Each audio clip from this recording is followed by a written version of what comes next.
Esse país precisa se reconhecer, precisa se reencontrar consigo mesmo. Para além de combater a extrema pobreza e a fome, vamos restabelecer o diálogo neste país.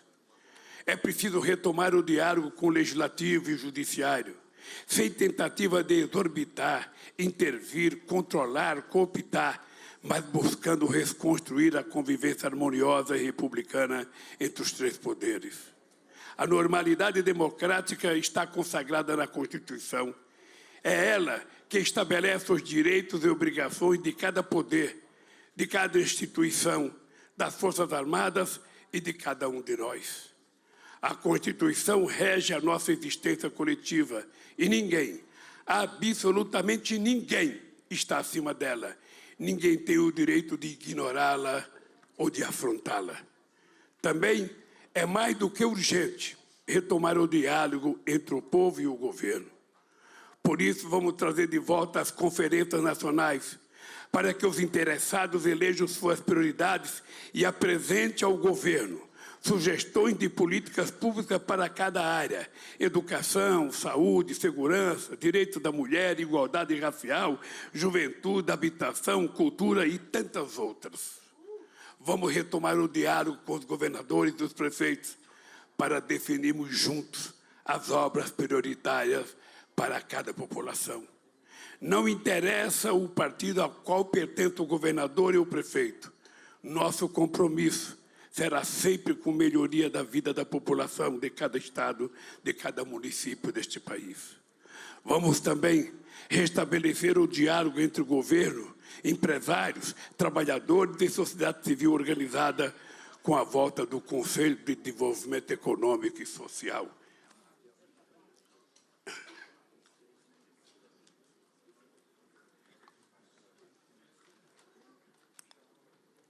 Ou seja, as grandes decisões políticas que impactam a vida de 215 milhões de brasileiros não serão tomadas em sigilo, na calada da noite, mas sim após um amplo diálogo com a sociedade.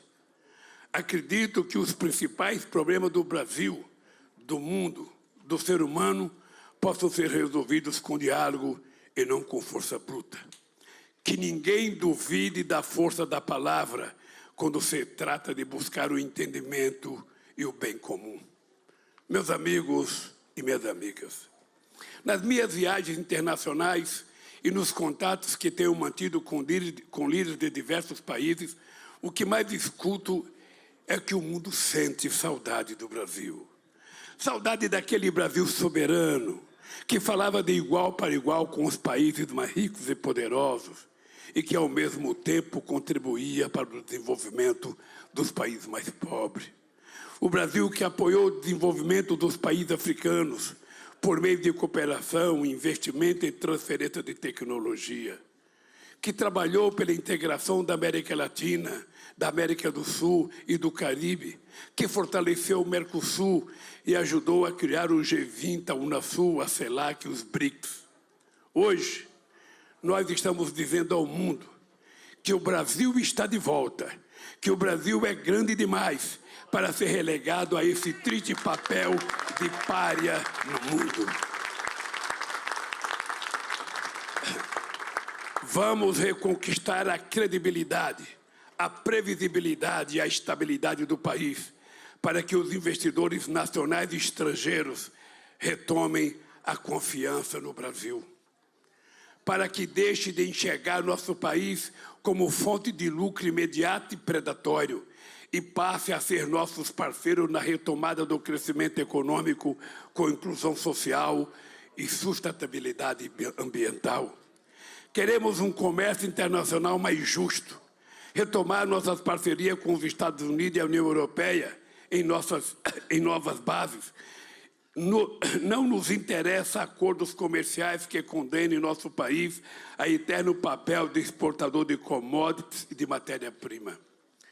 Vamos reindustrializar o Brasil, investir na economia verde e digital, apoiar a criatividade dos nossos empresários e empreendedores. Queremos exportar também inteligência e conhecimento. Vamos lutar novamente por uma nova governança global, com a inclusão de mais países no Conselho de Segurança da ONU e com o fim do direito a veto que prejudica o equilíbrio entre as nações. Estamos prontos para nos engajar outra vez no combate à fome e à desigualdade no mundo e nos esforços para a promoção da paz entre os povos. O Brasil está pronto para retomar o seu protagonismo na luta contra a crise climática, protegendo todos os nossos biomas, sobretudo a floresta amazônica.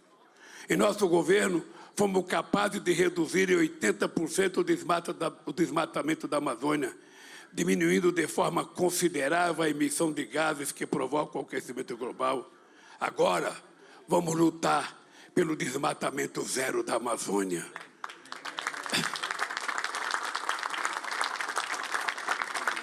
O Brasil e o planeta precisam de uma Amazônia viva.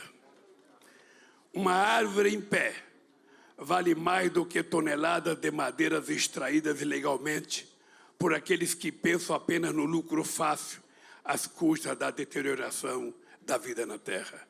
Um rio de águas límpidas vale muito mais do que todo o ouro extraído às custas do mercúrio que mata a fauna e coloca em risco a vida humana.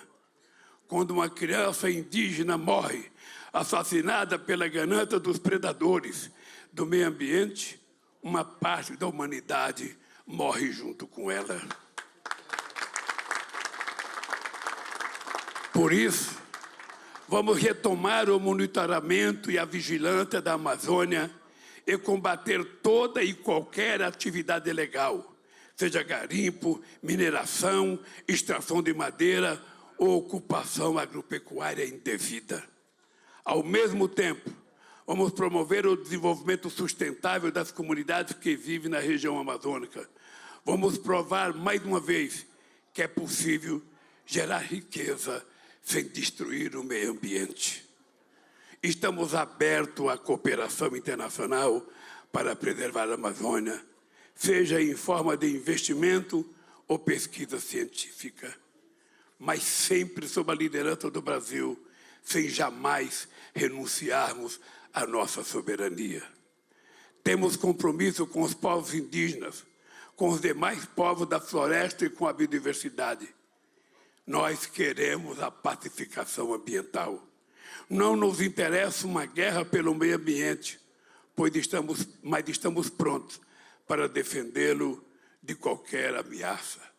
Meus amigos e minhas amigas, o novo Brasil que queremos construir a partir de 1º de janeiro não interessa apenas ao povo brasileiro, mas a todas as pessoas que trabalham pela paz, a solidariedade e a fraternidade em qualquer parte do mundo.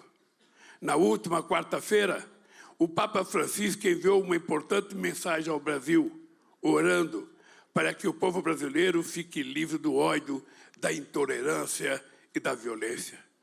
Quero dizer que desejamos o mesmo e vamos trabalhar sem descanso por um Brasil onde o amor prevaleça sobre o ódio, a verdade vença a mentira e a esperança seja maior que o medo.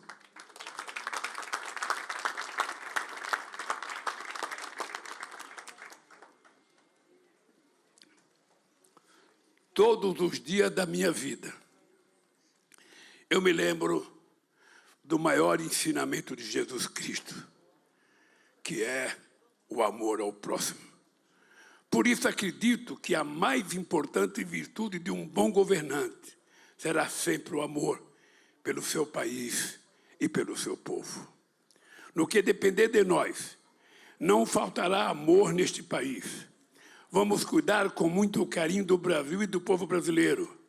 Viveremos um novo tempo de paz, amor e esperança.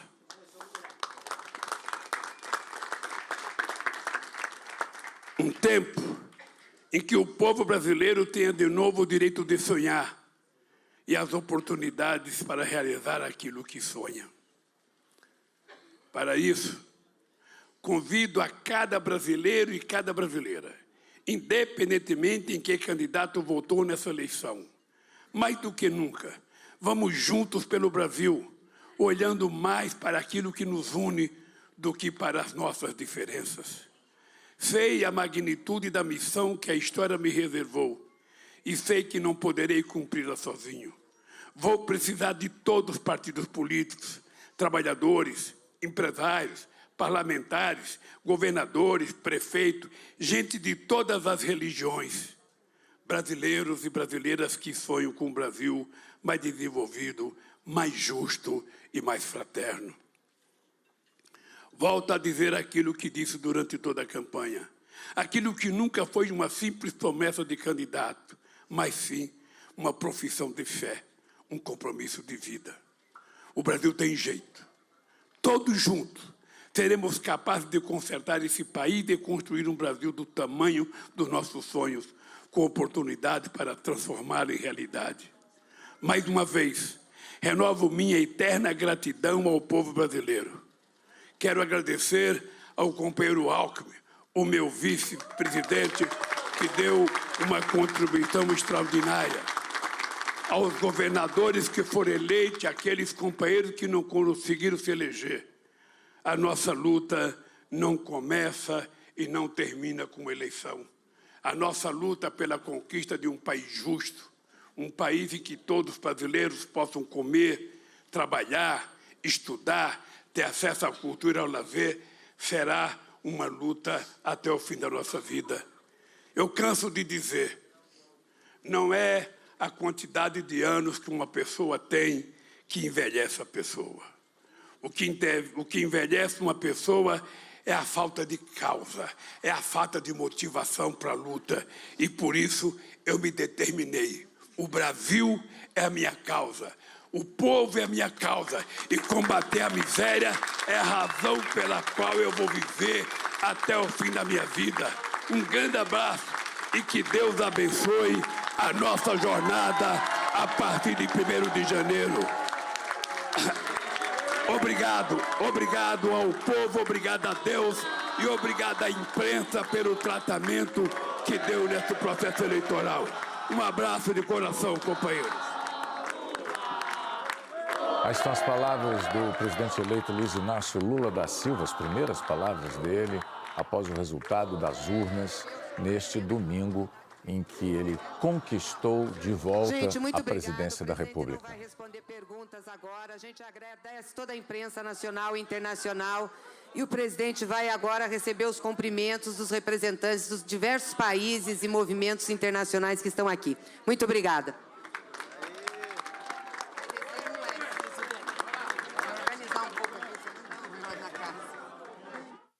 A imagem histórica desta noite com o presidente eleito Lula, seu vice eleito Geraldo Alckmin, ambos com uma bandeira nacional nas mãos, depois do primeiro pronunciamento dele nessa condição. Renata, eu diria para você, eu vou pedir que você faça o comentário sobre esse primeiro pronunciamento, mas eu diria que a sensação que me deu de primeira, assim, é de um retorno ao mundo da normalidade, vamos dizer assim. E eu quero dizer com isso, talvez tenha faltado um ou outro tema, mas, no geral, o que o presidente eleito abordou ali foram questões, aflições nacionais, Sim. que o mundo, os brasileiros e o mundo conhecem muito bem e que andaram meio fora do repertório de líderes nos últimos anos. Não sei se você concorda comigo. Concordo totalmente com você. Começo chamando a atenção para a imagem final, Bonner. A gente viu essa entrevista coletiva, obviamente, com muita gente vestida de vermelho, a cor do PT, e, no entanto, houve o cuidado. A gente precisa apurar o quanto isso teve a ver com aquela fala do Geraldo Alckmin no ouvido dele no final, mas você percebe que o último ato da coletiva foi estender a bandeira do Brasil ao final de uma campanha eleitoral em que um dos lados reivindicava para si e só para si as cores da bandeira do Brasil, que são, como óbvio, do Brasil e de todos nós. Então, achei significativo que esse tenha sido o último momento da coletiva.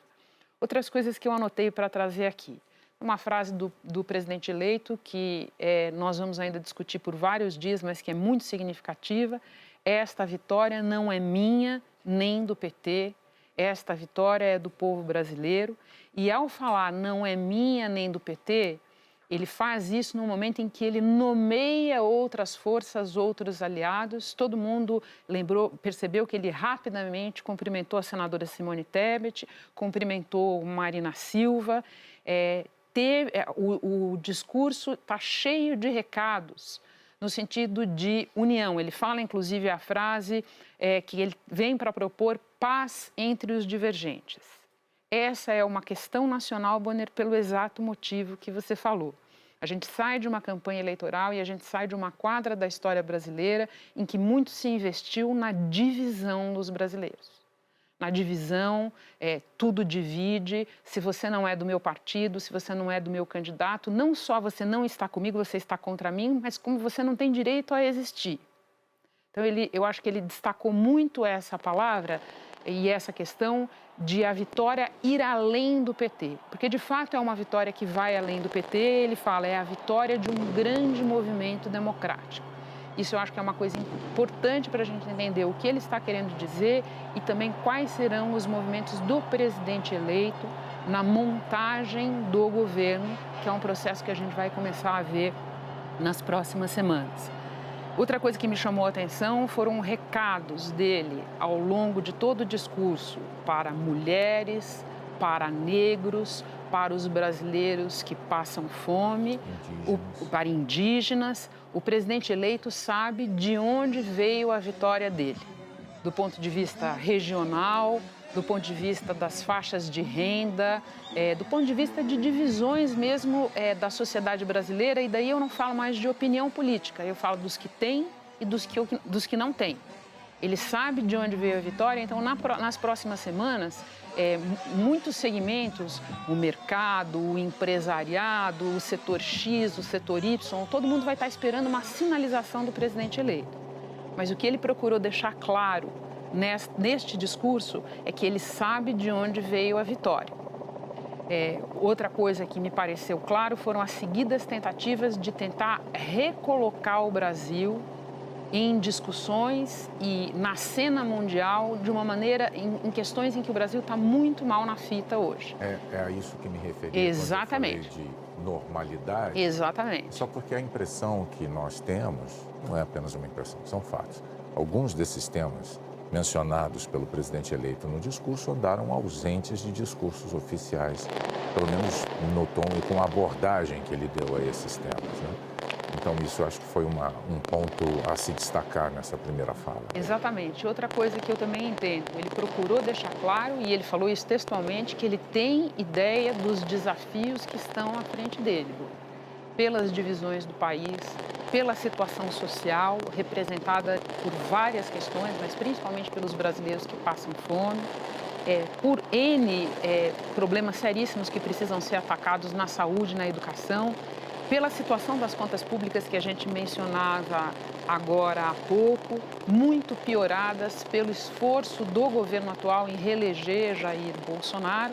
Ele falou várias vezes, reiteradamente, que estenderá o braço, que precisará dos outros. Ele falou várias vezes, não existem dois Brasis. Ele falou isso textualmente, existe um Brasil só. E você falou há pouco de coisas que a gente não está acostumado a ouvir há muito tempo. Vamos lá? Só um minuto. O presidente do TSE está falando. Conversei com o candidato, agora presidente eleito, Luiz Inácio Lula da Silva, e com o atual presidente Jair Messias Bolsonaro, dizendo que a Justiça Eleitoral já estava apta e iria proclamar o resultado oficial das eleições e cumprimentando ambos por terem participado do mais importante momento da democracia, que é o momento das eleições.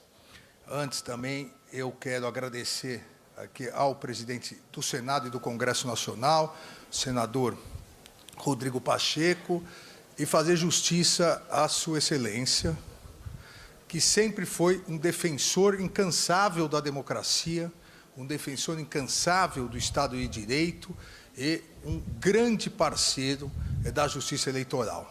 O senador Rodrigo Pacheco, em que pese, às vezes, sofrer por isso críticas infundadas, nunca deixou de se posicionar a favor da democracia, nunca deixou de se posicionar é a favor do sistema eleitoral e da absoluta confiança em relação às urnas eletrônicas e à nossa apuração. Agradeço ao senador Rodrigo Pacheco.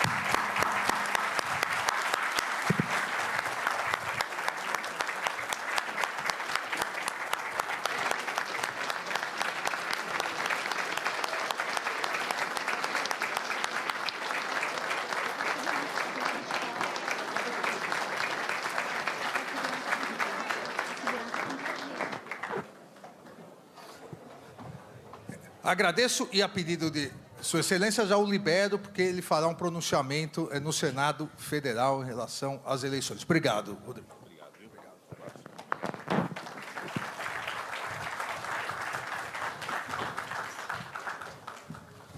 Vamos lá, à disposição. Boa noite, nós vamos começar a coletiva. Informo que as perguntas serão direcionadas apenas ao ministro-presidente Alexandre de Moraes. O primeiro a fazer a pergunta é o Estadão e, em seguida, a TV Jornal do Comércio. Por favor. Boa noite, presidente. Boa noite, ministros, procurador Aras, ministro Bruno Dantas, doutor Beto Simonetti. Ministro, as eleições se encerraram, mas existe um risco real de um movimento de contestação dos resultados por vários entes, por vários atores políticos. Qual que é a posição do TSE e das instituições aqui representadas para rebater esse movimento, caso ele aconteça? Eu gostaria também de uma avaliação sobre o tamanho da fissura que esse processo eleitoral deixou na democracia do país. Em primeiro lugar, não vislumbramos nenhum risco real de nenhuma contestação. O resultado foi proclamado, o resultado será aceito, e aqueles que foram eleitos, a presidente da República, o ex-presidente Luiz Inácio Lula da Silva, e a vice-presidente, o ex-governador Geraldo Alckmin, serão diplomados dia 19 de dezembro e tomarão posse dia 1º de janeiro. Risco nenhum. Quanto a eventuais fissuras, faz parte do jogo político, do jogo democrático. Obviamente, houve uma polarização maior e agora compete, eu diria, muito mais aos vencedores unir o país, porque aqueles que são eleitos, eles governarão para todos os brasileiros, não só para os seus eleitores. Bom, aí está. Essas são as palavras do presidente do TSE, Alexandre de Moraes, celebrando a tranquilidade com que o Brasil passou por esse dia de eleição, o resultado obtido bem cedo, em pouquíssimo tempo, e esvaziando agora uma questão sobre discussões a respeito do resultado, porque neste momento não é o que ele entende que isso não está em jogo neste momento. Exatamente. Palavras textuais do Alexandre de Moraes. Os vencedores serão diplomados em 19 de dezembro e tomarão posse em 1º de janeiro. Nenhuma questão a esse respeito. Digno de nota também a homenagem que ele prestou ao presidente do Senado. Ele, inclusive, anunciou que o presidente do Senado, dentro de alguns instantes, vai fazer o pronunciamento dele, como já fez o presidente da Câmara, mas ele destacou esse apoio frequente e persistente do presidente do Senado ao sistema eleitoral brasileiro. E você já vê que com isso nós já tivemos a manifestação do presidente da Câmara. Ao lado do Alexandre estava o presidente do Senado, que vai falar logo mais. Do outro lado do Alexandre estava a presidente do Supremo, ministra Rosa Weber.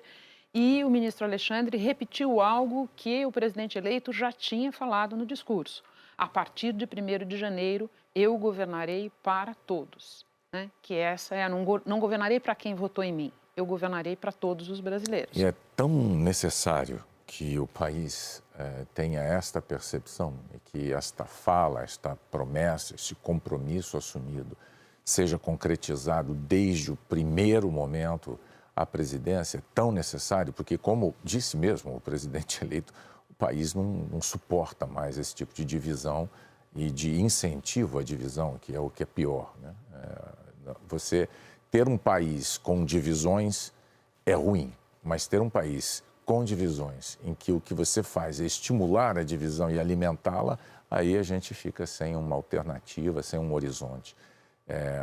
confortável pela frente. O país precisa realmente disso e a gente espera que se concretize dessa maneira. Retomando o que você falava sobre o discurso do presidente eleito, quando a gente falava da tentativa de reinserir o Brasil no mundo em questões em que o Brasil está mal na foto, eu lembraria o que ele falou sobre a Amazônia, sobre atividades ilegais na Amazônia, sobre a necessidade de preservar, e chamaria a atenção para um ponto de forma. Lula é conhecido por gostar de improvisar, por ter uma espontaneidade grande na fala, e, no entanto, ele chegou, você viu, com um discurso preparado, escrito, com começo, meio e fim, havia recados que ele queria dar. Eu vou te interromper rapidamente, porque a ministra Rosa Weber fez um pronunciamento há pouco, nós vamos ver agora. Vamos ouvir um trecho, por favor.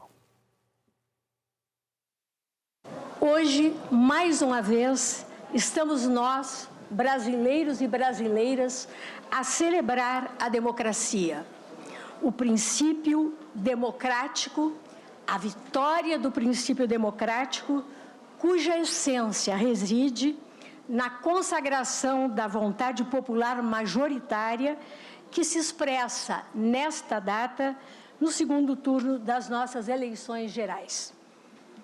A despeito dos tempos conturbados por intensa desinformação e exacerbada polarização, também hoje as eleições transcorreram em clima de segurança e tranquilidade, conduzidas com maestria pelo Tribunal Superior Eleitoral, por Vossa Excelência, ministro Alexandre de Moraes, e realizadas pela família eleitoral como um todo, a congregar os 27 tribunais regionais eleitorais, os juízes e as juízas eleitorais, os servidores e as servidoras da Justiça Eleitoral, os cerca de 2 milhões de mesários representando a sociedade civil e tantos outros colaboradores e participantes, em que destaco os profissionais de imprensa,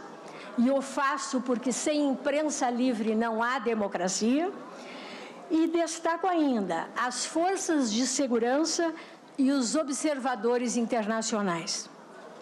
A todos agradeço e cumprimento efusivamente, reiterando que a justiça eleitoral é patrimônio do povo brasileiro e o sistema eleitoral brasileiro, motivo de orgulho nosso e exemplo a ser seguido pela segurança e celeridade que imprime, a permitir, em um país continental como o nosso, com mais de 150 milhões de eleitores, sejam conhecidos os resultados em poucas horas após o encerramento da votação. Este momento em que se proclama o resultado das urnas reveste-se de particular significação histórica e nele se exige a reverência ao soberano pronunciamento do povo quanto à escolha em eleições livres e por meio de um sistema eleitoral seguro, confiável e auditável, reitero, dos candidatos vencedores, atestando a superioridade da ordem constitucional. Ao velar pela normalidade e regularidade do processo eleitoral neste ano de 2022, o Tribunal Superior Eleitoral, uma vez mais, garantiu a certeza e a legitimidade dos resultados das urnas, que de todos merecem respeito, e assegurou, em fiel observância aos postulados maiores da nossa Constituição, o primado da vontade soberana de quem, o povo, é a fonte real de todo o poder no âmbito das sociedades fundadas em bases democráticas. Que a vitória dos escolhidos nas urnas, como expressão da vontade popular, nelas democraticamente manifestada, com segurança e lisura, se suceda, e para tanto conclamo a todos, amplo esforço coletivo e que nele nos irmanemos, brasileiros e brasileiras, em prol da união, do respeito e do fortalecimento das nossas instituições, em busca da paz, do desenvolvimento econômico e social e dos avanços civilizatórios que todos almejamos. Lembremos que é da essência mesma do regime democrático a convivência dos opostos. Dessa pluralidade resulta a realização de um dos princípios estruturantes do Estado Democrático de Direito, que é o pluralismo político, expressamente proclamado em nossa Constituição.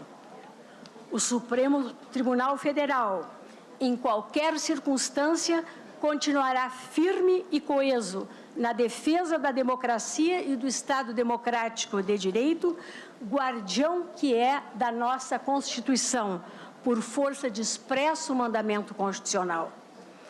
Que o presidente e o vice-presidente eleitos recebam os meus cumprimentos. Desejo-lhes êxito e felicidade para o bem do povo brasileiro. Obrigada.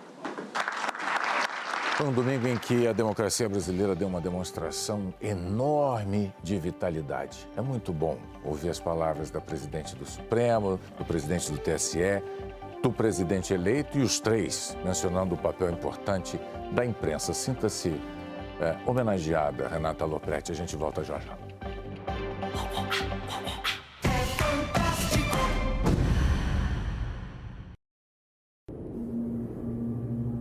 Regenerar. Dar nova vida a algo. Melhorar. Restaurar. Ressignificar. Regerar. Gerar outra vez. Nós existimos para regenerar. Regenerar o planeta A. Porque não existe planeta B. Ambipar. A líder em gestão ambiental. Terça, o povo pitombense vai cair na gandaia. Eu decidi transformar o antigo bordel em uma discoteca. E para inauguração, nós vamos fazer um concurso. Vai vencer o melhor casal de dançarinos. E soltar as feras. Eu vou ganhar essa chibata. Francis, se você se inscrever, eu quero dançar mais tudo. A Milolô se foi. Se quiser dançar, dança com teu marido. Pode deixar que com Francis danço eu. Terça, depois de Travessia, penúltimo episódio da temporada de Cine Hollywood.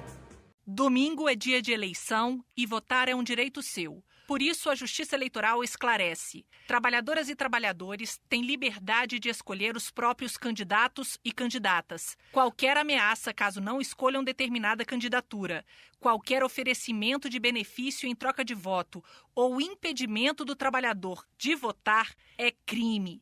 Denuncie o assédio eleitoral.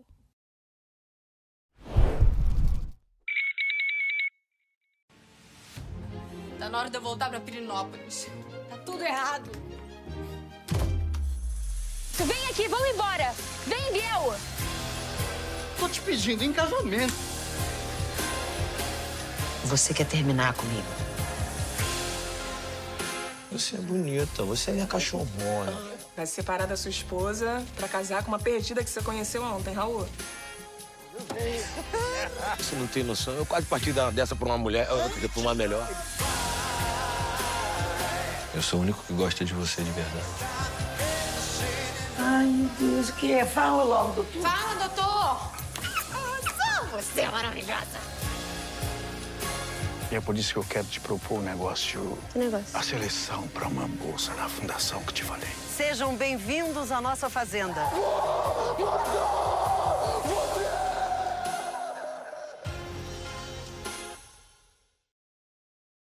Gente, nessa segunda-feira tem as novidades do mundo do esporte com Felipe Andrioli e dicas assustadoras, mas deliciosas para montar uma mesa em comemoração ao Halloween. Tem bolo cemitério, olho de gelatina. Vem aqui se divertir com a gente. É logo depois do encontro com Patrícia Poeta. AVM Marina Club chega em Parnaíba, trazendo um novo conceito náutico com padrão internacional. Venha conhecer e apreciar uma culinária especial em um espaço completo e moderno. Conheça AVM Marina Club e viva essa experiência. Quem pensa no futuro, escolhe Batalha do Riachuelo. No Batalha do Riachuelo, as refeições são inclusas na mensalidade e elaboradas por um chefe de cozinha. Somos uma escola privada, com a disciplina e metodologia cívico-militar, referência em todo o Brasil. E com o projeto Missão Dada é Missão Cumprida, estimulamos o melhor de cada aluno todos os dias. É por isso que, quem pensa no futuro, escolhe Batalha do Riachuelo. Matrículas abertas.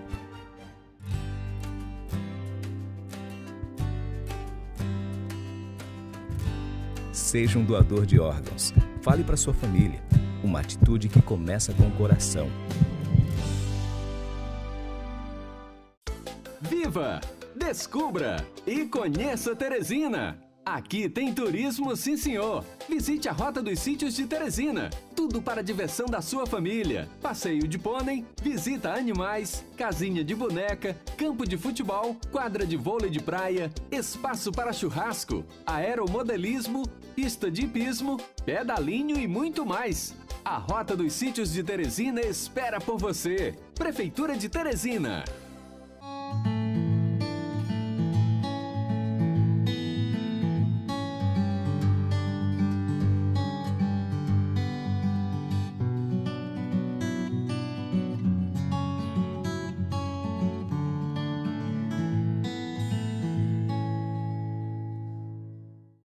O mistério da suposta morte dela.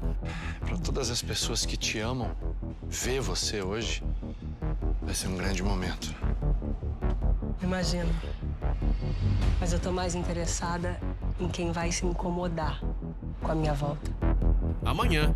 É pra Clarice que eu dedico esse momento aqui. Muito obrigada, meu irmão, pela lembrança. Que brincadeira de mau gosto é essa, hein? Quem é responsável por isso aqui? Eu mesma.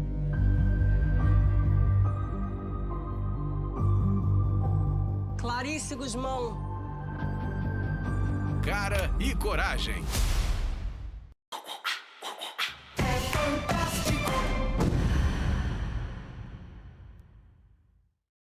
Estamos de volta com o segundo turno da eleição. Eu preciso fazer um esclarecimento, Renata. Teve uma hora que eu pedi para beber uma água e as pessoas ouviram um barulho de latinha. Gente, a água é latinha aqui para mim. Vocês acham mesmo que eu não ia beber água? Eu ia beber outra coisa numa apuração, pelo amor de Deus.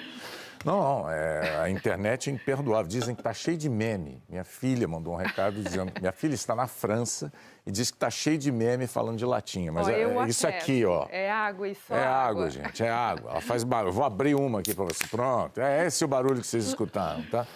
Dito isto, vamos ver a celebração da vitória do candidato Lula. Esta sim, certamente, não apenas com água em vários lugares. Avenida Paulista em São Paulo, MASP, com muita gente, como você pode ver. Olha a diferença, né, em relação àquele primeiro momento. Isso que eu ia te falar, da imagem que nós vimos pela última vez para agora, a Paulista encheu bastante. Pois é. E, bom, já que eu abri a latinha, já vou beber um golinho d'água. Cinelândia agora? Cinelândia, Rio de Janeiro, também com mais gente do que naqueles momentos iniciais. O vendedor de pipoca e churros continua lá, fazendo a sua alegria. O estoque já deve ter acabado. Ai, isso é onde? Isso é Belo Horizonte, capital de Minas Gerais, celebrando também a conclusão do processo eleitoral com a eleição de Luiz Inácio Lula da Silva para o seu terceiro mandato como presidente da República.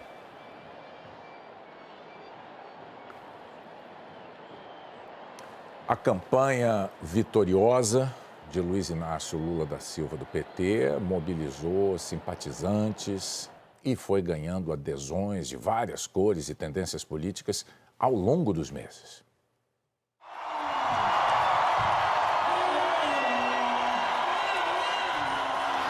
Na verdade, esse é um gesto de reverência, de agradecimento ao povo brasileiro.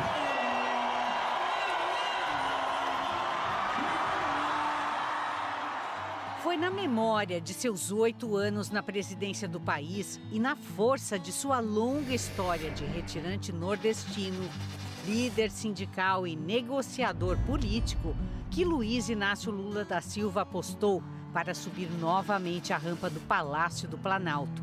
Deu certo.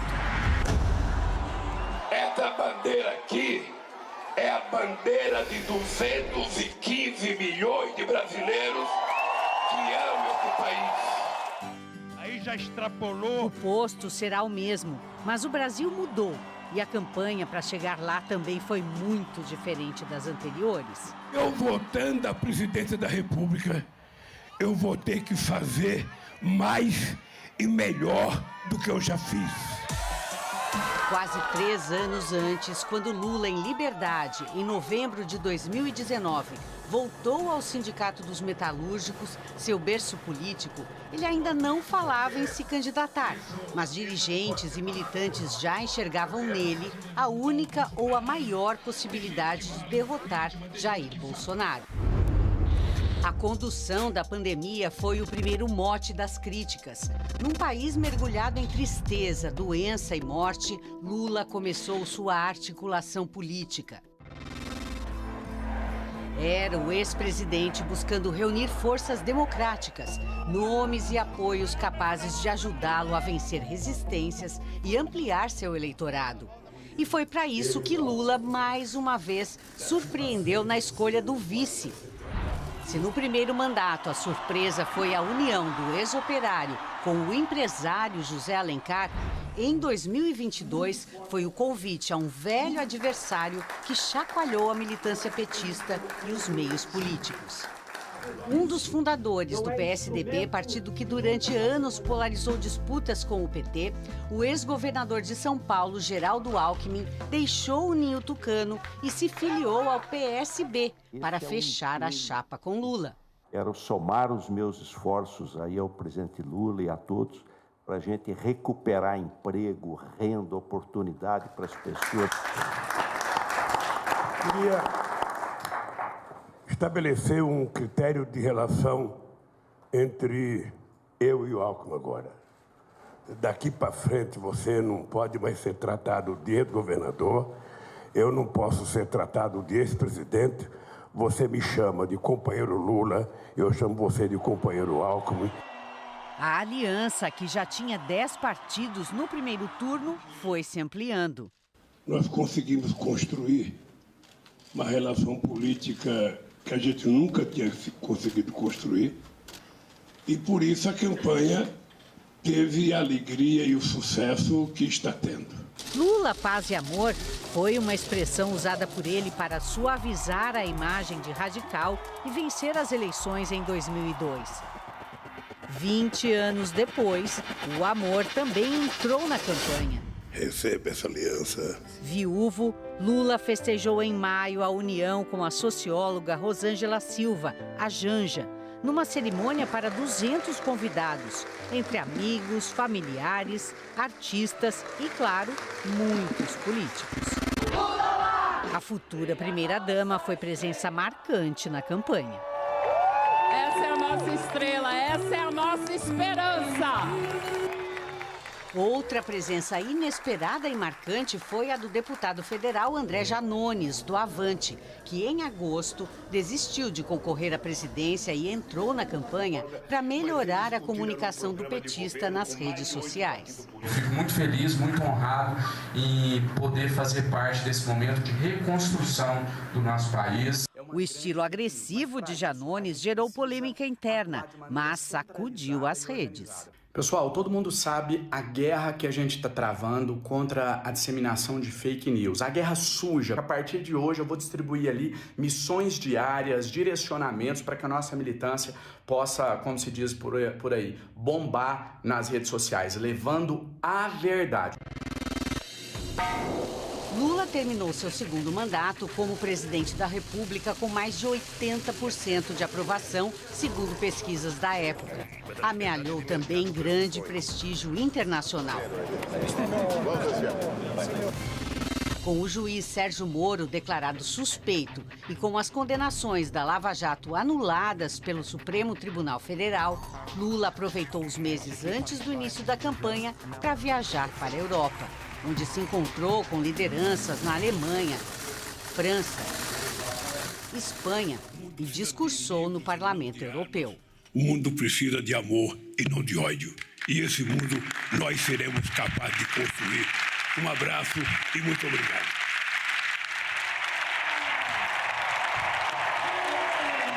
Mas foram nas viagens pelo país e principalmente nos grandes comícios e caminhadas que se intensificaram no segundo turno que Lula diz ter encontrado a energia de que precisava. Apesar de ter se curado de um câncer na laringe, Lula está mais rouco. Os cabelos ficaram brancos.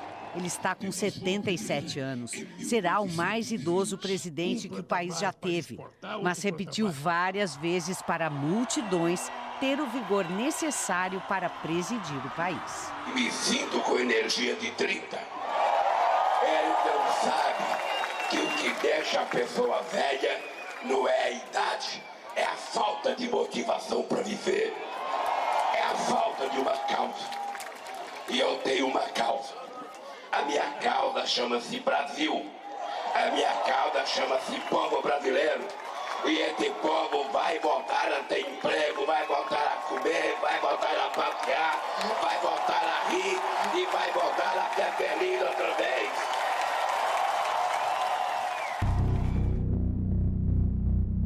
Os riscos à democracia foram argumento para que Lula atraísse ainda no primeiro turno apoios até de antigos críticos, como o jurista Miguel Reale e o ex-ministro do Supremo, Joaquim Barbosa. Se reaproximou também de Cristóvão Buarque e Henrique Meirelles, além da ex-ministra do Meio Ambiente, Marina Silva. A reconciliação que nós queremos dos brasileiros uns com os outros, das famílias, de todas as pessoas, nós estamos começando por nós próprios. Vira, vira, voto, vira, vira, vira. O primeiro turno terminou com a frustração de não liquidar a eleição por pouco. E as urnas deram vitórias nos estados a muitos candidatos alinhados ao adversário Jair Bolsonaro. Mas com vantagem de mais de 6 milhões de votos sobre Bolsonaro, Lula saiu na frente para o segundo turno. No momento em que estamos chegando à totalidade das urnas apuradas. Luiz Inácio Lula da Silva, do PT, vai para o segundo turno com 48,39% dos votos. Estamos falando de mais de 57 milhões de votos. Eu nunca ganhei uma eleição no primeiro turno. Toda eleição que eu disputei foi no segundo turno. Todas. Sabe, o que é importante é que o segundo turno é a chance de você amadurecer as tuas propostas e a tua conversa com a sociedade. É de você construir um leque de alianças, um leque de apoio. Novos apoios vieram logo. O de Ciro Gomes, quarto colocado, foi tímido. Que acompanho a decisão do meu partido, o PDT. Frente às circunstâncias, é a última saída. Mas Simone Tebet, do MDB, que ficou em terceiro lugar, entrou firme e decidida na campanha do antigo adversário. Fica aqui, a partir de agora, um compromisso, não apenas do meu voto, mas do meu total apoio à sua campanha e ao seu governo. Ela participou de encontros e do programa de Lula. Estou com Lula. Apesar das diferenças, o que nos une é muito maior. A democracia e o futuro do nosso país. Vamos com Lula, pelo Brasil. O ex-presidente Fernando Henrique Cardoso, que já tinha se encontrado com Lula, confirmou o apoio. Meus amigos e minhas amigas, você que melhorou de vida com o real e acredita no Brasil, nas eleições, não tem dúvida, vote no 13, vote no Lula, porque ele vai melhorar mais ainda a sua vida. Junto com ele vieram também outros tucanos históricos. Além dos economistas Pedro Malan, Pércio Arida, Edmar Baixa e Armínio Fraga, criadores junto com Fernando Henrique do Plano Real, que derrotou a persistente inflação brasileira nos anos 90. Nossa esperança de que na área econômica as coisas sejam bem conduzidas, inclusive porque o momento hoje é bem complicado. A A temperatura foi alta na campanha do segundo turno. Foi uma guerra com o uso de fake news e pedidos de respostas ao TSE. Lula ganhou o direito de mais de 100 inserções no horário eleitoral do adversário. Temas como corrupção e religião também foram muito abordados. Lula se encontrou com religiosos. Escreveu uma carta compromisso com os evangélicos, em que defendeu os valores da família. Explicou que pessoalmente é contra o aborto e que sempre defendeu a plena liberdade religiosa. Nos discursos de campanha também focou na gestão da pandemia, na fome e no desemprego. E fez questão de destacar a força do Nordeste, que sempre lhe garantiu votos e que, mais uma vez, foi decisivo na conquista da vitória. Eu vou votar aqui depois da vitória. Porque eu tenho a obrigação de votar aqui para agradecer vocês. O Nordeste não quer tirar nada de ninguém. O Nordeste quer apenas ser tratado em igualdade de condição com qualquer outro Estado. Ainda é um Brasil de contrastes e desigualdades que Luiz Inácio Lula da Silva vai presidir. Só que, além dos antigos problemas, o país tem agora novos e imensos desafios. O cenário internacional mudou radicalmente do primeiro para o futuro governo Lula. Efeitos da pandemia e da guerra da Rússia contra a Ucrânia prejudicaram a economia mundial e ficou pior para o Brasil e os países mais pobres. Além disso, a polarização e a radicalização política instigada por líderes autoritários colocaram em xeque a democracia em várias partes do mundo. Recuperar os valores democráticos, a economia e a paz social são algumas das tarefas do presidente que promete e precisa ser de todos. Eu não quero apenas governar, eu quero cuidar de cada um de vocês. Cuidar das nossas mulheres, dos nossos homens, das nossas crianças, dos nossos aposentados, para que esse país se transforme efetivamente num país rico, num país potente e num país motivo de orgulho.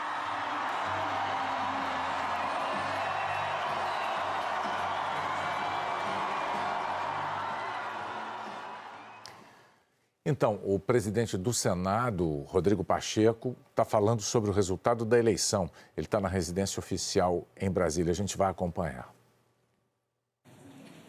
Bom, boa noite a todos. Eu gostaria, em nome da presidência do Senado Federal, manifestar expresso reconhecimento do resultado das eleições no Brasil, de forma plena, absoluta, insuscetível de quaisquer questionamentos. Eu saúdo todos os candidatos que disputaram essas eleições de primeiro e de segundo turno. Todos eles, vitoriosos ou derrotados, contribuíram para a construção democrática, para o debate de ideias e para a nossa democracia. Cumprimentar a sociedade brasileira, que, através do voto popular e da sua manifestação soberana, escolheu seus candidatos Brasil afora. Um cumprimento especial ao presidente eleito, Luiz Inácio Lula da Silva, e ao vice-presidente Geraldo Alckmin. Desejo a ambos que, a partir de 1º de janeiro de 2023, quando aqui estaremos, nesse ambiente, a dar-lhes posse nos mandatos de presidente da República e vice-presidente da República, possam exercer os seus mandatos com dignidade, com êxito, com produtividade, com espírito público, espírito democrático, contribuindo para as efetivas soluções dos problemas reais do povo brasileiro. Aos governadores eleitos igualmente, em especial nos 12 estados da federação que tiveram a disputa de segundo turno, meus cumprimentos. Me permito cumprimentar de maneira especial um colega senador, Jorginho Melo, que foi eleito em Santa Catarina, que nos deixará no Senado para assumir o governo de Santa Catarina. A eles meus cumprimentos, igualmente aqueles colegas senadores que disputaram suas eleições nos respectivos estados que não se sagraram vencedores, mas contribuíram, repito, para o processo democrático e sadio dessa nossa democracia e desse nosso Estado de Direito. Quero fazer também um reconhecimento público importante à Justiça Eleitoral brasileira, aos servidores da Justiça Eleitoral, aos juízes eleitorais, os tribunais regionais eleitorais, os 27 TRS no Brasil e também o Tribunal Superior Eleitoral, que, sob o comando do ministro Alexandre de Moraes, cuidou de promover, através das urnas eletrônicas, orgulho nacional, as eleições no Brasil. E também a mesma Justiça Eleitoral que prontamente buscou dirimir os conflitos, resolver os impasses e as lides que sucederam-se ao longo do processo eleitoral, sempre com muita agilidade, impedindo que a insegurança jurídica pudesse contaminar o processo democrático eleitoral. Portanto, esse reconhecimento ao TSE, ao ministro Alexandre de Moraes, aos demais membros do TSE e de toda a Justiça Eleitoral. E no final o que identificamos foi a segurança, a lisura, a confiabilidade das urnas eletrônicas que deram, como sempre dizíamos ao longo de meses e anos, quando se questionava as urnas eletrônicas, deram um resultado fidedigno da vontade popular de cada voto depositado nelas. Portanto, isso também acabou sendo uma questão superada em função desse trabalho duradouro e constante das instituições na afirmação da confiabilidade da justiça eleitoral, das urnas eletrônicas e da nossa pujante democracia. Portanto, o que fica ao final disso e do encerramento desse ciclo de eleições é um balanço muito positivo do que foi esse processo eleitoral, mas, ao mesmo tempo, uma clara divisão da sociedade brasileira expressada por votações quase simétricas, muito próximas uma das outras, para um candidato e para outro candidato. O papel dos novos mandatários é seguramente o de buscarem reunificar o Brasil, buscarem encontrar, através da união, as soluções que são reclamadas pela sociedade brasileira, dando um basta ao ódio, à intolerância, ao desrespeito às divergências. Nós temos um país plural, diverso, e o exemplo dos mandatários, o exemplo das instituições é fundamental que sejam dados para que a sociedade brasileira possa se reunir novamente e se unir novamente. E que o presidente da República eleito, Luiz Inácio Lula da Silva, possa governar para todos, aqueles que votaram nele, aqueles que não votaram, que ele possa ser um presidente de todos os brasileiros e encontrará no Congresso Nacional uma casa pronta para que os importantes projetos sejam apreciados, as reformas propostas sejam analisadas, sempre com bastante critério, juízo crítico, independência, mas com o espírito que sempre tivemos, inclusive com o atual governo, de colaboração naquilo que verdadeiramente interessa ao Brasil. Portanto, as minhas expectativas como presidente do Senado e do Congresso Nacional é que possamos, a partir do encerramento desse ciclo eleitoral, entrarmos numa nova era, numa nova fase, num novo ciclo de mais união, de mais respeito, de responsabilidade de todos os mandatários e que tenhamos otimismo de que dias melhores nós teremos no Brasil. Bom, primeiro tivemos a palavra do presidente da Câmara, Arthur Lira, depois o presidente do TSE, Alexandre de Moraes, depois a ministra Rosa Weber, presidente do STF, e agora, finalmente, o presidente do Senado. Eu acho que, tendo o Lira e o Pacheco, a gente, sendo as duas casas do Congresso, a gente pode fazer um comparativo da diferença de tom e da semelhança na essência, Bonner. Até pelo jeito dos dois e pelo que eles representam, a gente percebe que o presidente do Senado, diferentemente do presidente da Câmara, ele não falou nada de agenda, a agenda é essa, tem que votar isso ou aquilo, reformas. Não, ele falou de uma mensagem de união, repetiu um ponto que o presidente eleito Luiz Inácio Lula da Silva tinha falado já no discurso, que é o governar para todos, e disse que o Senado e o Congresso está ali para uma colaboração e frisa, colaboração que ele entende que o Senado também teve para com o atual governo. No que os discursos de Lira e de Pacheco são semelhantes, no sentido de reiterar a lisura do processo, a transparência do processo e que a discussão toda, Bonner, é daqui para frente. Como será o novo governo, como será a nova legislatura, vida que segue. Saudável para a democracia que seja assim. Só é estranho que a gente tem que ficar reiterando a lisura do processo. Isso foi uma novidade nas eleições. Nessa eleição, não era, mas, enfim, vida que segue. O ministro Gilmar Mendes, do Supremo Tribunal Federal, foi a uma rede social e postou a seguinte mensagem. O Brasil deu mais um exemplo de eleições limpas e com ampla participação popular. As instituições funcionaram corretamente, com o TSE cumprindo um papel fundamental. Desejo sucesso ao presidente Lula, que tem a importante missão de unir o país. E ele usa a hashtag democracia sempre. Tem uma repercussão aqui, também para anotar na nossa conversa, uma repercussão internacional. O presidente da França, Emmanuel Macron, disse nas redes sociais que a eleição de Lula dá início a um novo capítulo na história do Brasil e que juntos vão unir forças para enfrentar os muitos desafios comuns e renovar o vínculo de amizade entre Brasil e França.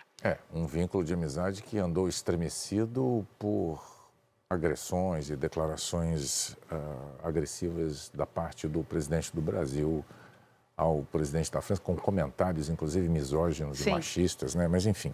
Olha, queria aproveitar que você mostrou o ministro do Supremo, Gilmar Mendes, falando em ampla participação popular, Bonner, para trazer aqui o nosso quadro que trata de abstenção, votos brancos e votos nulos, e ele tem um comparativo com as duas presidenciais anteriores, a de 2018 e a de 2014. Sempre lembrando que esse comparativo aqui é como deve ser, segundo turno contra segundo turno. E o que nós vemos aqui? Que a abstenção em 2022 está inferior, ligeiramente inferior à de 2018. Os votos em branco caíram bem, tá? De 2018 para cá, 1,43% de votos em branco, 20,58% abstenção neste segundo turno. E a gente vê aqui que caíram, e bem, os votos nulos. No segundo turno de 2018, tinha tido um salto expressivo em relação a 14%. De 7,43% de votos nulos em 18, nós tivemos 3,16% agora. E uma curiosidade extra para quem nos acompanha. A abstenção costuma crescer entre o primeiro turno e o segundo turno da eleição. Isso é uma coisa normal de acontecer, porque em muitos estados o eleitor não tem mais o estímulo de votar para governador, é só a eleição de presidente que está acontecendo lá. Pois bem, este ano a abstenção caiu entre o primeiro e o segundo turno, ligeiramente. Nós tínhamos tido uma abstenção de quase 21% no primeiro turno e ela foi de 20,58% agora no segundo. Reduziu um pouquinho. Isso foi bem surpreendente. A gente dizia algumas horas atrás, né? Os brasileiros acompanharam essa preocupação enorme dos candidatos das campanhas. Quem acompanha a política e o movimento da política na campanha, eles estavam muito preocupados com a abstenção. A abstenção poderia representar vitória ou derrota efetivamente nessa eleição. E com essa diferença que nós vimos aqui, podia fazer diferença 2 milhões exatamente. E alguma 120 e poucos mil votos a última vez que eu vi. Uma diferença a menor de todas. Podemos colocar continua aqui a tela sendo depois. A menor de todas. Continua sendo a diferença mais estreita numa eleição presidencial. Então, a preocupação com a abstenção era grande. E o que a gente viu aqui é que ela até caiu um pouquinho em relação ao primeiro turno, o que é bem atípico, normalmente aumenta um pouco, e ela caiu também na comparação com o segundo turno de 2018. Tá aí. Então, vamos chamar agora a participação do repórter Paulo Renato Soares. Ele já está ali, ó, celularzinho em punho, pronto para entrar. Ele está na Cinelândia. Fala, Paulo Renato. Boa noite para você. Oi, Bonner, boa noite. Os apoiadores do agora presidente eleito Luiz Inácio Lula da Silva começaram a chegar aqui a Cinelândia às 5 da tarde e não pararam mais de chegar. A praça aqui no centro do Rio, em frente ao prédio histórico ocupado pela Câmara de Vereadores e em frente ao Teatro Municipal, é um palco histórico de grandes manifestações políticas. Um telão mostrou toda a apuração. Teve muita tensão, nervosismo, mas enfim vieram 2 momentos de uma grande explosão de alegria por aqui. Quando vocês anunciaram aí que Lula estava matematicamente eleito e também quando ele saiu de casa em São Paulo para o discurso da vitória. É tanta gente que as ruas laterais aqui da praça também já estão ocupadas. É uma multidão, a maioria de vermelho, mas se vê também muitas bandeiras do Brasil por aqui, Bona. Paulo Renato Soares falando ao vivo do Rio de Janeiro, da Cinelândia. A gente volta daqui a pouquinho.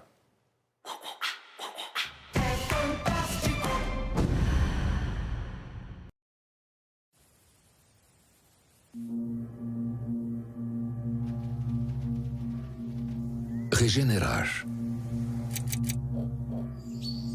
Dar nova vida a algo. Permitir uma nova existência. Formar ou formar-se de novo.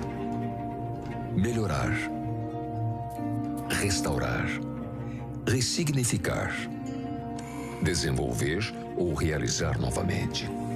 Ressurgir de um jeito melhor. Regerar. Gerar outra vez. Nós existimos para transformar. Nós existimos para regenerar. Regenerar o planeta A, porque não existe planeta B. Ambipar, a líder em gestão ambiental. Keló, tem mais título por aí? Lulu, como você avalia essa pré-temporada? Isa, por favor, pra sua frente. Como é que tá a expectativa pros novos nomes na lista de convocados? Gabi, pronta pra estreia do seu time na competição? Pessoal, por favor, um de cada vez, ok? Quem é o próximo aí a fazer pergunta? Aqui, ó. Fátima Bernardes, da Globo. Tô chegando agora, cheia de perguntas. Mas tem uma que eu não posso deixar de fazer. Como é que eu faço pra entrar pro time de vocês?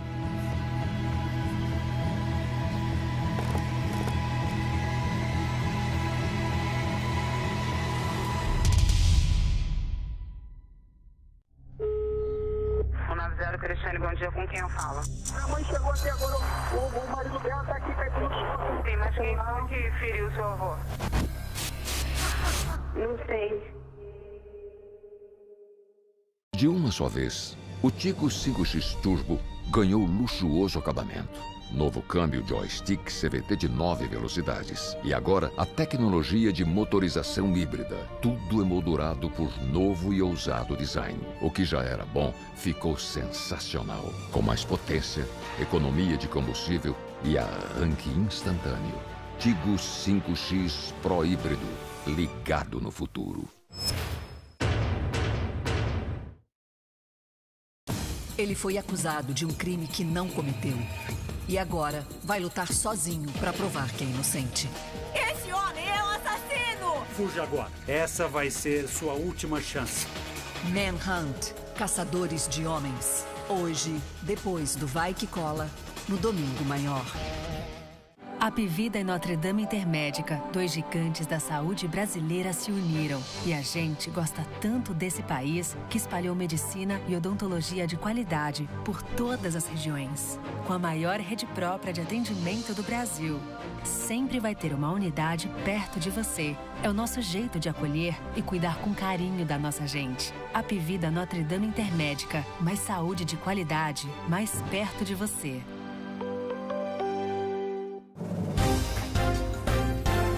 Jornalismo Rede Clube.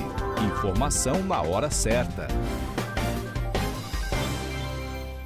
Aqui 15 anos, a IP Telecom oferece ao mercado a melhor conexão para as empresas. Com parceiros internacionais, possibilita uma conexão mais segura, eficiente e a menor latência do Brasil até a Europa e Estados Unidos. A IP Telecom oferece soluções em link dedicado, telefonia VoIP, LAN to LAN, data center, SMS corporativo. IP Telecom, a internet da sua empresa em outro nível. Se liga nas dicas. Reutilize a água da máquina de lavar roupas para lavar o quintal. Uso consciente faz a diferença.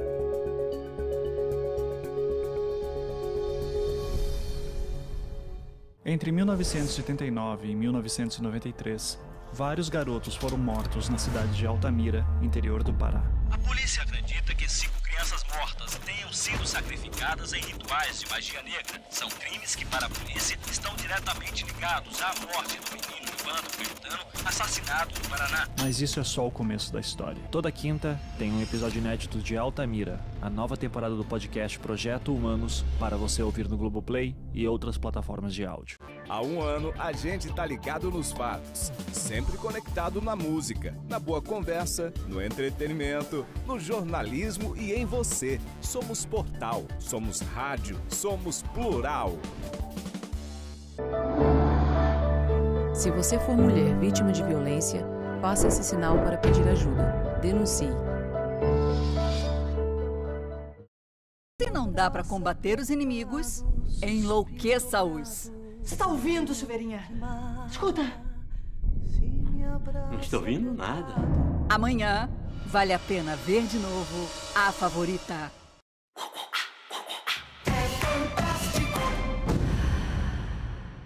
Estamos de volta com a apuração dos resultados do segundo turno, agora para falar dos vitoriosos nos estados. Em Santa Catarina, o governador eleito é Jorginho Melo, do PL, e é para lá que nós vamos. Ele afirmou que vai cumprir os compromissos de campanha.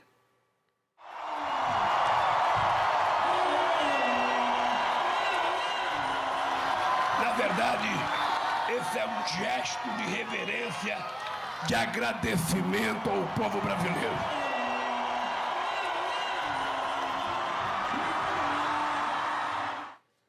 Lá a gente estava passando cenas do presidente eleito, agora a gente vai tratar do Rio Grande do Sul, tá? Primeiro a gente vai tratar de Rio Grande do Sul e o resultado por lá, a gente lembra, foi a eleição de Eduardo Leite, que é também uma reeleição, embora ele tenha saído do cargo para disputar esse cargo, e isso é inédito. O Rio Grande do Sul nunca tinha eleito um governador. Vamos ver como está a situação por lá. Ainda não temos o material do Rio Grande do Sul. Vamos fazer o seguinte. Então, eu queria fazer um comentário que eu não tinha feito com você ainda, Bonner. A gente comentou o ineditismo da reeleição do Eduardo Leite. Você lembrou que ele pode concorrer a mais um mandato, porque tecnicamente não é uma reeleição, ele não disputou no cargo.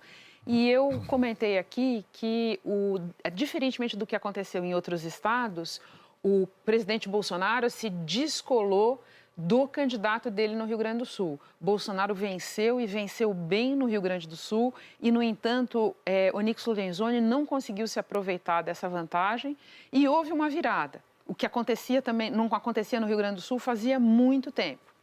E por lá houve essa diferença. O que me leva a lembrar de uma coisa que eu queria te mostrar, que eu achei super interessante, sobre o estado de São Paulo. Dá uma olhada. Em São Paulo, Tarcísio de Freitas, do Republicanos, ganhou de Fernando Haddad, do PT, nos seguintes termos: 55,27% dos válidos contra 44,73%. Lembra disso? Olha só, vamos para presidente no estado de São Paulo, Bonner. E olha qual foi a vantagem do presidente Jair Bolsonaro no estado de São Paulo. Praticamente a mesma. Ele é presidente em SP.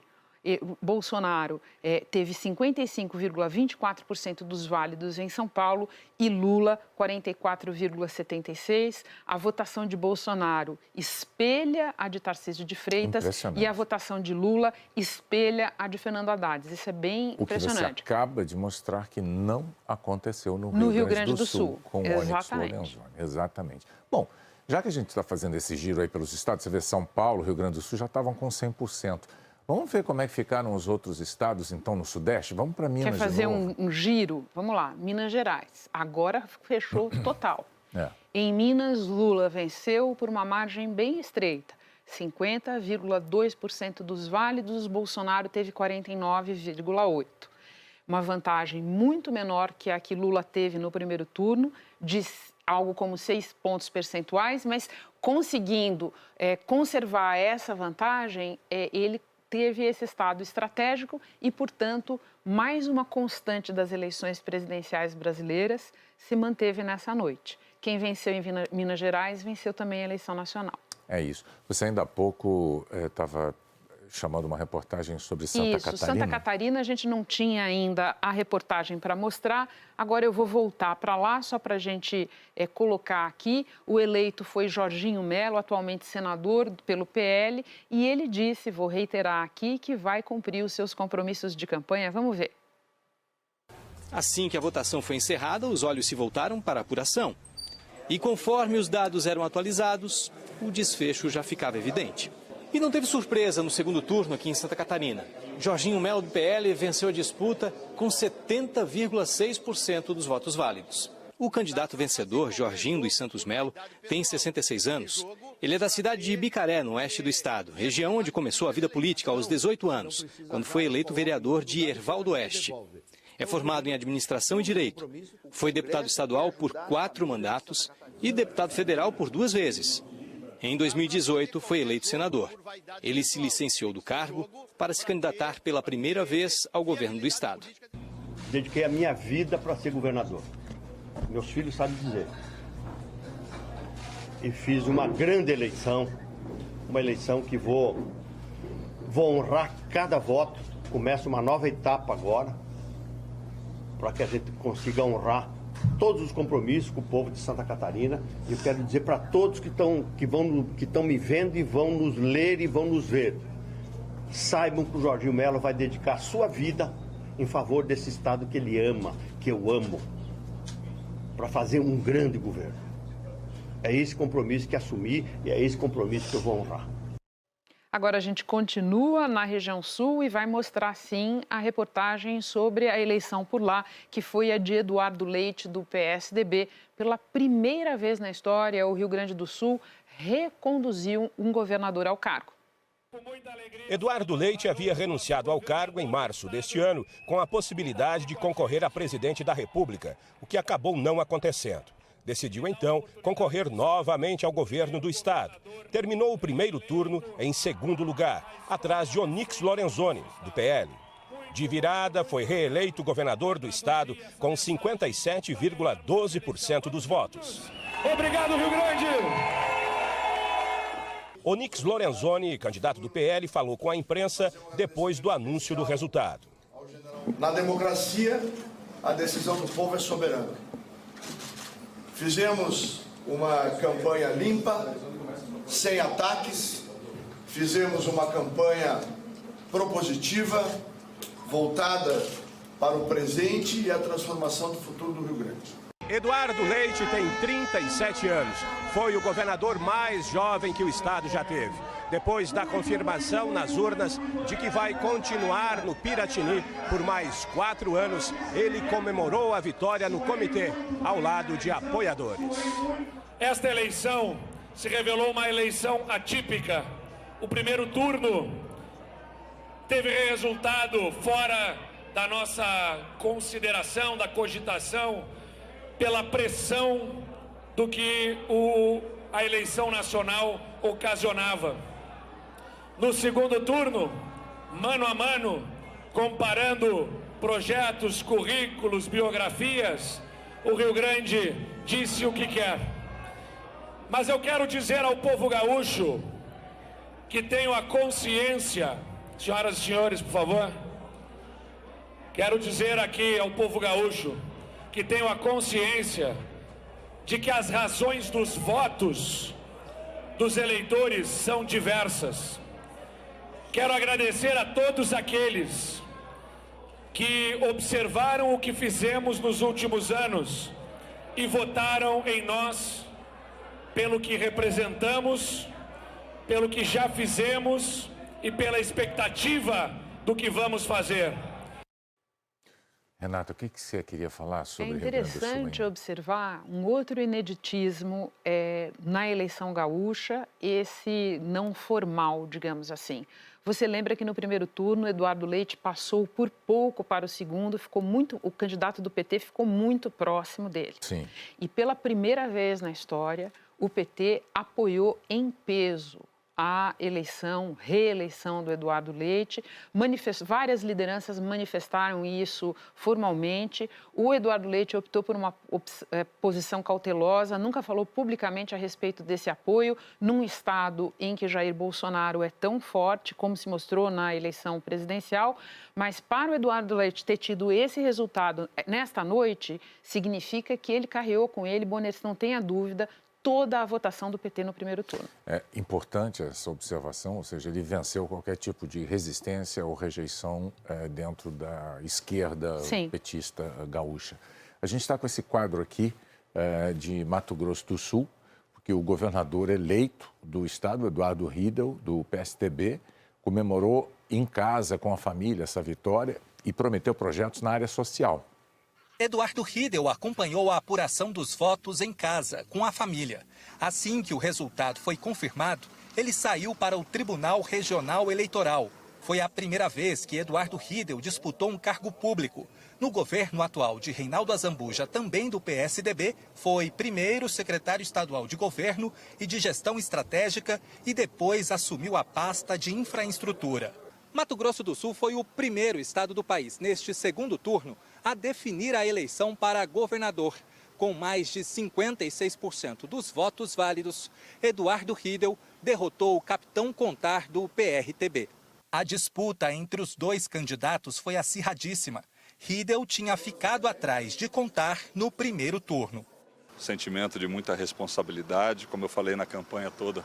Nós temos um projeto para o Mato Grosso do Sul de desenvolvimento, de distribuição de renda, de inclusão, de qualificação de pessoas para entrarem nas oportunidades oferecidas e política pública de qualidade. Esse é o caminho e, para isso, muito trabalho, muita responsabilidade. Pernambuco teve uma eleição histórica. A primeira governadora eleita do estado, Raquel Lira, afirmou que vai trabalhar para unir o estado e cuidar principalmente dos mais necessitados.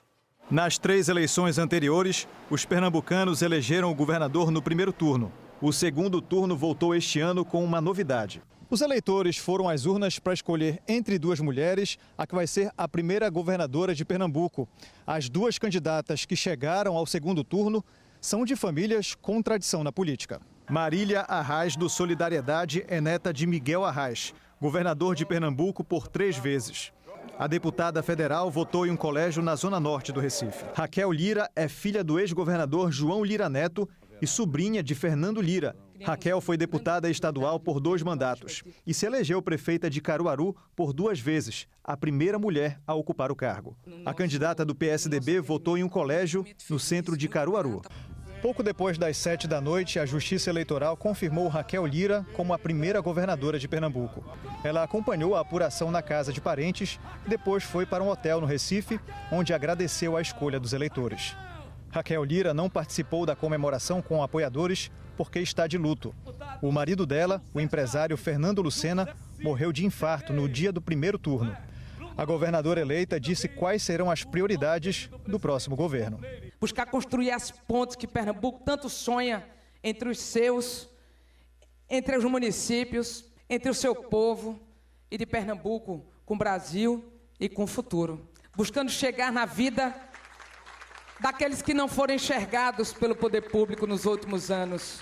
Buscando cuidar da saúde, da geração de emprego e de oportunidade, chegar nas vilas da zona rural, chegar naqueles improváveis, invisíveis, por onde nós iremos começar.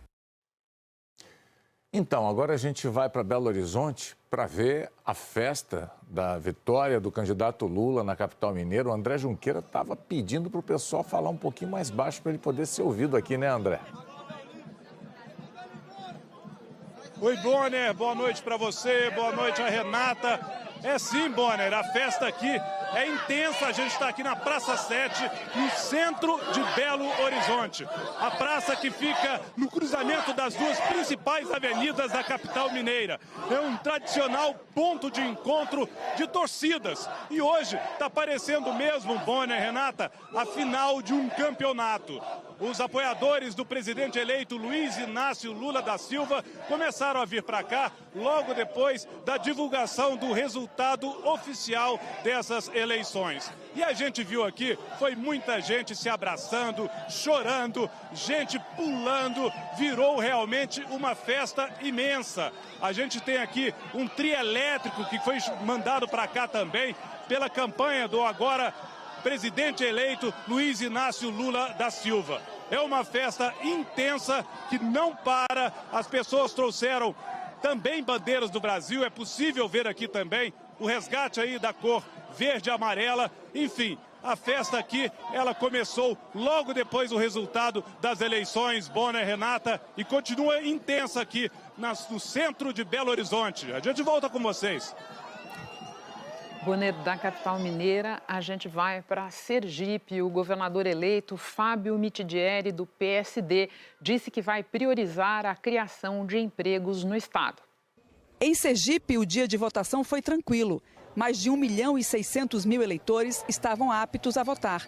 E, ao contrário do primeiro turno, poucas filas foram registradas nas sessões eleitorais. O candidato derrotado, Rogério Carvalho, do PT, votou pela manhã em uma faculdade de Aracaju. Ele acompanhou a apuração em casa, reconheceu a derrota e fez uma avaliação das eleições. Eleição é assim, a gente vai para a luta, a gente tem que ter coragem, tem que ter determinação. E a gente fez o que a gente pôde. Eu amo esse estado, vou continuar senador, eu vou continuar ao lado de Lula, com fé em Deus, ajudando ao povo de Sergipe e ao estado do meu coração. A eleição em Sergipe foi disputada voto a voto, como mostraram as pesquisas. O candidato Fábio, do PSD, foi eleito com quase 52% dos votos. O governador eleito Fábio Mitidieri votou durante a manhã em uma escola da capital. Ele acompanhou a apuração na casa de familiares com apoiadores. Primeiro eu tenho que agradecer o eleitor sergipano que confiou nos nossos projetos, confiou num jovem organizado, ficha limpa, que tem propostas. Agradecer a nossa família, os amigos, os aliados. Mas o nosso compromisso, já de imediato, é a ampliação dos programas de transferência de renda e a criação do programa Primeiro Emprego Sergipe, para que a gente possa gerar emprego para o nosso povo, que a gente tem em parceria com a iniciativa privada, mudar essa realidade e trazer o desenvolvimento econômico que o estado de Sergipe precisa e espera. Essa foi a primeira vez que Fábio Mitidieri disputou a eleição para governador. Ele tem 45 anos, já foi vereador, secretário de Esportes de Aracaju, secretário de Estado do Trabalho e deputado federal por 2 mandatos. Continuamos no Nordeste. De Sergipe, a gente vai para Paraíba. O governador reeleito, João Azevedo, do PSB, agradeceu o apoio dos eleitores. Na Paraíba, a votação foi tranquila. Na capital, João Pessoa espera de poucos minutos para votar, sem longas filas. Os paraibanos reelegeram o atual governador João Azevedo, do PSB, com 52,51% dos votos. Um total de 1.221.904 votos. Ele é engenheiro civil, professor aposentado e tem 69 anos. O candidato Pedro Cunha Lima, do PSDB, ficou em segundo lugar, com 47,49% dos votos. Ele não quis gravar entrevista. Assim que foi anunciado o resultado, centenas de pessoas vieram aqui para o comitê eleitoral na Avenida Epitácio Pessoa comemorar a reeleição de João Azevedo. Gratidão pela luta que vocês lutaram junto conosco. Não foi fácil. Nós sabemos como é difícil fazer uma luta em que a gente tem que, além de participar do processo eleitoral, também continuar governando o Estado. Não foi fácil, mas essa vitória, eu disse inúmeras vezes, ela não foi uma vitória individual. Isso aqui é uma vitória coletiva. E essas pessoas que estão aqui, tanto vocês da militância, quanto essas pessoas que estão aqui, que exercem cargos eletivos, foram pessoas que verdadeiramente nos ajudaram a chegar nesse momento. Agora a gente vai ver a festa em Manaus, a festa da vitória de Lula com Rutiane Bindá. Rutiane, boa noite. Bonner, boa noite também para Renata e a todos que nos acompanham nesse momento. Esse é apenas um dos pontos que a festa está acontecendo aqui na capital amazonense. A gente está no bairro Flores, fica na zona sul de Manaus, e ao som de muito boi-bumbá, um hino do boi-bumbá que é vermelho. Os eleitores de Lula comemoram essa vitória. Lembrando que aqui no Amazonas, Lula ganhou no primeiro turno com 49,58% e nesse segundo turno, Lula conseguiu mais de 1 milhão de votos, já são 51,09%, e Bolsonaro ficou com 48,91%. Além da festa aqui que a gente está mostrando, nós passamos em outros pontos. No centro da cidade, são pelo menos 3 pontos de concentração também dos eleitores de Lula, do PT, comemorando essa vitória ao som de muito boi-bumbá.